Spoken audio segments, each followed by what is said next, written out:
Oh. Okay, so as part of the Howard Zinn Memorial Lecture Series, we're honored to have Fred Magdoff here today. He taught at the University of Vermont in Burlington. He's the director of the Monthly Review Foundation, the journal started by Paul Sweezy, the Independent Socialist magazine in 1949. And he's a frequent contributor on issues of political economy and Marxian ecology. He is the author of What Every Environmentalist Needs to Know About Capitalism, which Naomi Klein called a relentlessly persuasive book, together with John Bellamy Foster, and also together with John Bellamy Foster, The Great Financial Crisis, about which Emanuel Wallerstein of Yale said, if you want a clear and cogent explanation of the reality of our debt crisis and what might be done about it, this is your book. So Fred Magdoff has been working in the tradition of Marx and Keynes, and the tradition inherited from Paul Sweezy and Harry Magdoff and Paul Barron, seeking sort of to have to formulate a radical critique of capitalism that shows us, especially in regard to what we're talking about today, with the problems with the environment and Wall Street, that we have to sort of confront capitalism to really solve these problems and start building a democratic socialism. So without further ado, Fred Magdoff.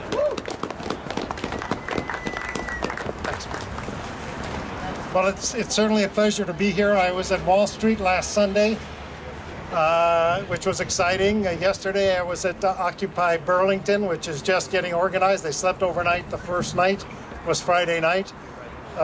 Saturday morning, you'd be interested to know the farmers market was operating right there in the same square, and the farmers gave them $400 worth of tokens to be able to buy food for the Occupy Burlington movement from the farmers. So you all know there's lots happening in different places. What I was going to do today was talk around the theme of a book that has just come out, myself and John Bellamy Foster, which is called What Every Environmentalist Needs to Know About Capitalism. There's a copy of that book, which I brought for your library, as well as a book on the ABCs of the economic crisis, some other issues of Monthly Review, the magazine. So if you'd like to see them, they're copies in your library here. So I was supposed to talk last night, and because of the weather, it was suggested that maybe I better come down from Vermont today instead of yesterday. I think it was probably a good suggestion. Well, let me just talk briefly about capitalism, then I want to talk about the environment in a little bit more detail. First off, I mean, what does capitalism? What's the purpose of capitalism? It's not to provide the basic needs of everybody. It provides the needs certainly for some people. It's not to produce jobs for everyone, although it certainly does as it operates, produce jobs for a certain number of people. It's certainly not to protect the environment. There is only one purpose to the economic system that we live under, and that is to produce profits, and to produce more and more profits. That's the driving force of the system. It's why capitalists invest their money. That's the whole purpose to the system. So, as the ecologist Richard Levins has said, who teaches at Harvard, said, agriculture is not about producing food, but about profit. Food is a side effect. Health service is a commodity. Health is a side byproduct. So we have a system here which is really designed not to satisfy people's needs for work and for satisfaction of their basic needs, but rather to produce profits. Okay, so capitalism is really good at two things. One thing it's really good at is accumulating capital. That's the whole point of capitalism, to get more and more profits, and it accumulates and accumulates and accumulates in relatively few hands. The other thing that capitalism is really good at, and that is producing crises.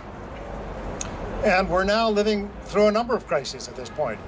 There is the economic crisis, which you're all well aware of, and is probably the major motivating force, I assume, behind the Occupy movement. but there certainly are the other crises as the warfare and imperialism goes on. And there is the crisis that I'm going to talk about this evening, the environmental crisis, where we have a tremendous number of problems going on around the world, of which global warming is maybe, or climate change is maybe the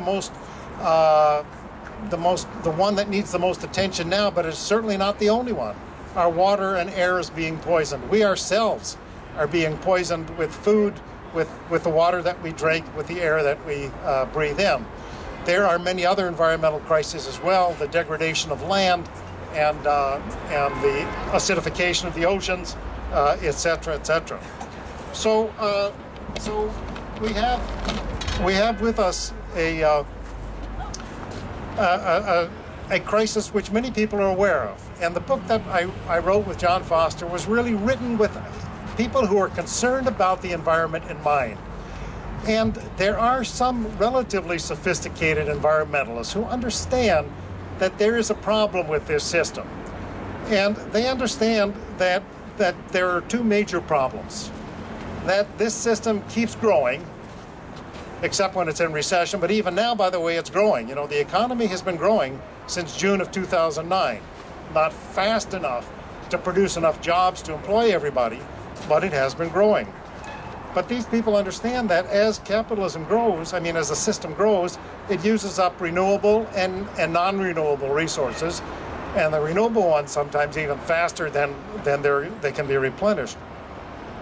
And it creates a whole atmosphere of consumerism to encourage people to buy more and more stuff so that the system keeps going.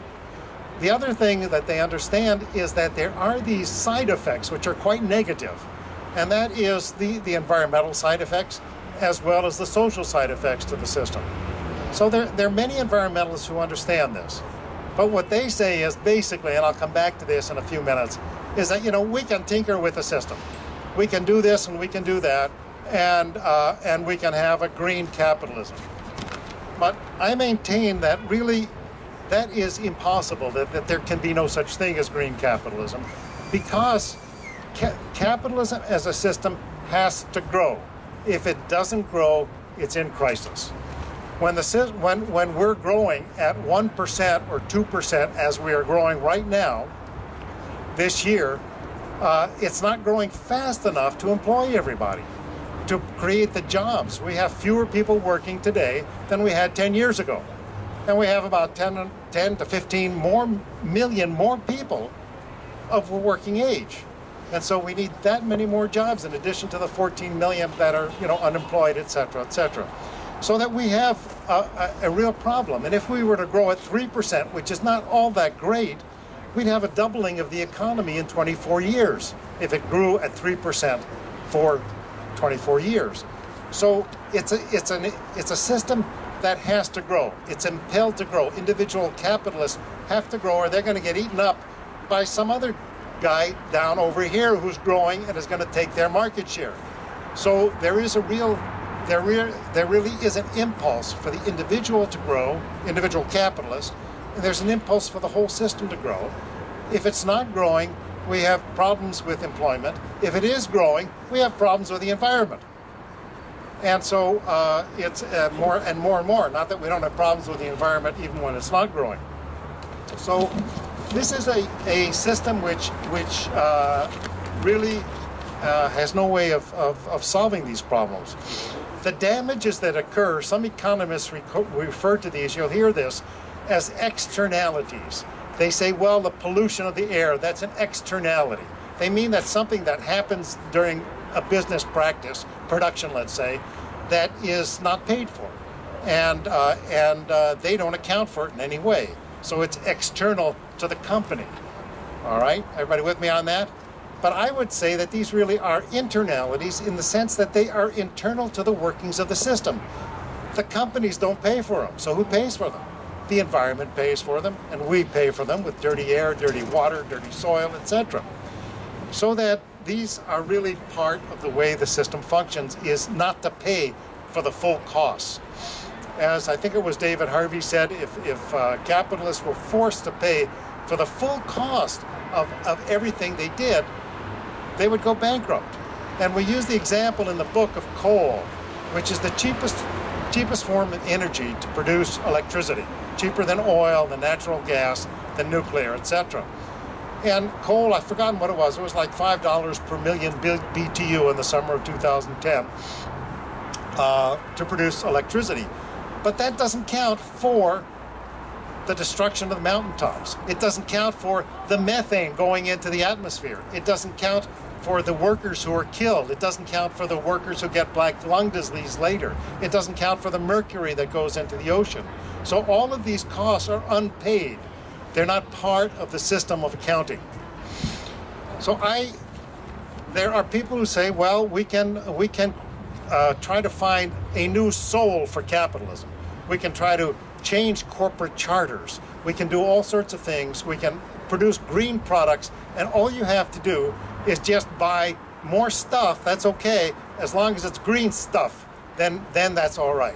But the problem is, if you have a system in which you have to produce more and more, even if it's so-called green, you have an environmental disaster that's going to happen. So what is the alternative? I would say the only way that you can really have a no-growth economy, and that is after you've taken care of the basic needs of everyone, is to have the decisions, the economic decisions, under social control. That is, under control of the people. In other words, a real economic and political democracy, where people make decisions about the economy, about what to invest in, instead of that being done by private corporations. And the economy then has to be at the service of the people. Right now, we are at the service of the economy. But in a different type of a system, in a socialist system, or a socialized system, the economy would be at the service of the people, and it would be directed to providing the essential needs for everyone. It would be aimed at trying to create substantive equality. I don't think you can have a ecological system without it being basically equal. It would take the environment into account in all decision-making processes, and the economic and political decisions would have to be made by the people at the appropriate levels. And excuse me?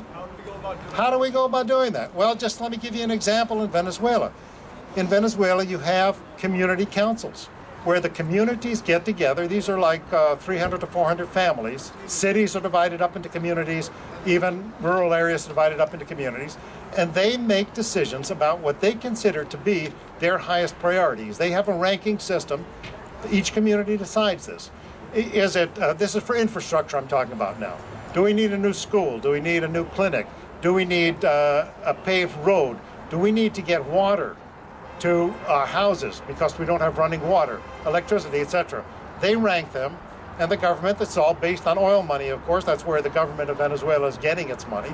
But the government then gives money to the communities and the expertise. There's a lot of volunteer labor, and these communities then actually create what it is they need. I visited a community where the women just got tired of lugging water, and they wanted to put in a water line to bring water from a main into the community and to hook it up to their houses. And they were taught how to do it. They dug the ditches themselves, they laid the pipes themselves, they hooked it up to their houses themselves, and they created the water system for themselves. This is just an example. This is an example of how you do it at a community level. Now, the question is, somebody has to give you the money. You have to have control of the resources. That's the whole point. If the resources are in the hands of private control, communities can't do this. If resources are at the disposal of the community and made at the disposal of the community and the region and the multi-region, then you have the opportunity of actually making these decisions and carrying them out. And this is how it can be done. So there are ways to do it. But the point I'm making is, A, you can't do it. There is no way to do it within the system that we currently have. If we're going to leave money in the hands of private individuals and in the hands of corporations and have them make the decisions about how to invest the money, the decisions are going to be made on how they can make the most money on their investment. That is the purpose of why they make the investment. So it has to be an alternative system. Okay, I better quit because it's cold and it's late, and if I'd just soon have a conversation if people have questions that they would like to ask or comments they would like to make. Also happy to talk about the economy and financialization or any other issues as well. Yes?